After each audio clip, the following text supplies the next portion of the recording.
Assalamualaikum warahmatullahi wabarakatuh. Halo semuanya, saya Andi Setiawan SPD.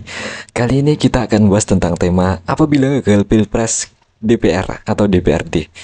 Pada pemilu 2024 ini akan ada banyak orang yang mencalonkan diri menjadi presiden dan wakil presiden DPR, DPRD.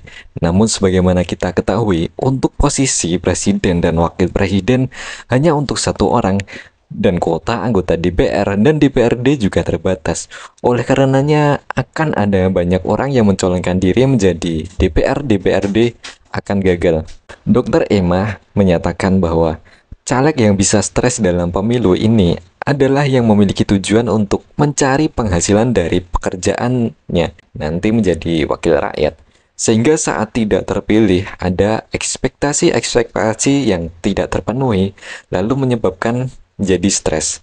Dalam bukunya Emotional First Aid Healing Rejection, Guilt, Failure, and Other Everyday Hearts Wins menyebutkan bahwa ada luka psikologis yang ditimbulkan ketika kita mengalami kegagalan. Kegagalan melemahkan keyakinan, motivasi, serta optimisme, membuat kita merasa tidak berdaya dan terperangkap. Dengan satu dua kali pengalaman gagal dapat memberikan efek luka psikologis bagi kita sehingga bisa mengakibatkan stres. Ketika pengalaman gagal tersebut sangat penting atau amat bermakna bagi kita, pikiran kita akan dikepung oleh adegan sewaktu gagal. Adanya rasa malu, rasa tidak mampu, dan rasa tidak berdaya berkembang menjadi lingkaran setan yang terus berputar hingga akhirnya satu luka ini semakin parah apabila tidak ditangani dengan tepat. Perasaan kita tidak ditentukan oleh peristiwa yang terjadi dalam hidup, akan tetapi tanggapan yang kita buat terhadap peristiwa yang terjadi. Masalahnya bukan pada keadaan yang tidak mengenakan, tapi tentang cara kita menangani emosi yang kita rasakan.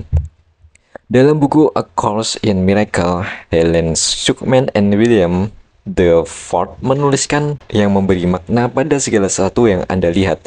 Jadi pada intinya, setiap emosi yang kita rasakan bisa dikontrol agar tidak meledak-ledak. Mari simak video ini untuk menenteramkan jiwa dan hati ketika gagal dalam pemilihan presiden atau DPR atau DPRD. Merasa terjebak dalam masa lalu, cara paling cepat untuk bisa mengubah emosi negatif menjadi lebih positif adalah membebaskan diri terhadap pengalaman masa lalu yang menimbulkan kesan menyedihkan dan traumatis.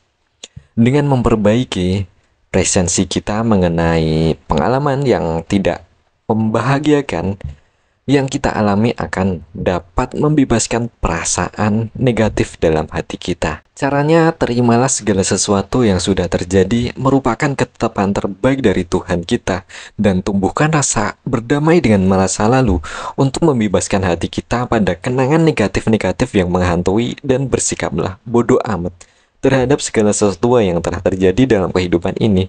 Ini akan membantu kita lebih baik dalam memanajemen emosi, sebab segala sesuatu ada yang tidak bisa kita kontrol, terutama keadaan yang kita inginkan. Kemudian, melihat sisi manfaat dalam melakukan manajemen emosi, kita perlu untuk berusaha melihat sisi manfaatnya ketika mengalami kegagalan.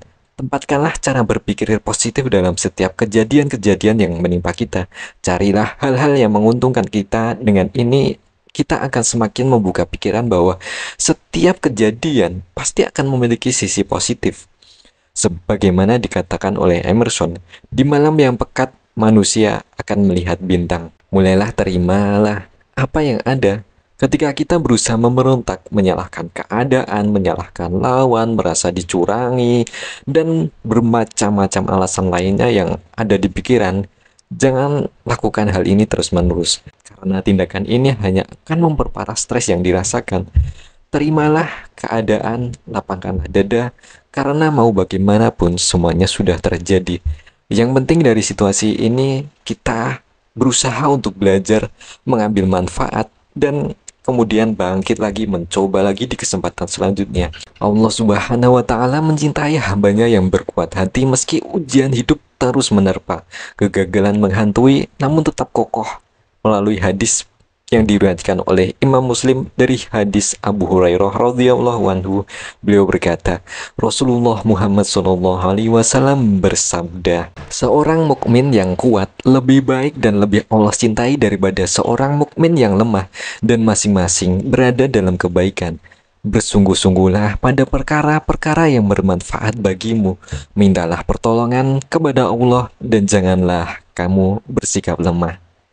Jika kamu tertimpa sesuatu, jangan kamu katakan, seandainya aku berbuat demikian, pastilah akan terjadi demikian dan demikian. Akan tetapi katakanlah, qadarullah wa masyafa'ala. Allah telah mentakdirkan hal ini, dan apa yang Dia kehendaki pasti akan terjadi. Dan selalu ingat, sesungguhnya perkataan seandainya membuka pintu perbuatan setan. Hadis riwayat Ahmad 9026 dan Muslim 6945. Oleh karenanya, tetap beryakin bahwa sesudah kesulitan pasti akan ada kemudahan. Allah telah berjanji bahwa sesudah kesulitan pasti akan ada kemudahan. Kesimpulannya, yaitu ketika kita mengalami kegagalan dalam pilihan presiden, DPR, atau DPRD yang kita lakukan, yang perlu kita lakukan adalah meningkatkan ketetapan hati, menerima keadaan dengan manajemen emosi. Manajemen emosi bisa kita lakukan dan merupakan skill yang bisa kita asah. Oleh karenanya, berusahalah agar tidak tenggelam terhadap segala situasi kehidupan. Sedih itu wajar, namun harus bangkit untuk menjalani kehidupan hingga akhir hayat. Assalamualaikum warahmatullahi wabarakatuh.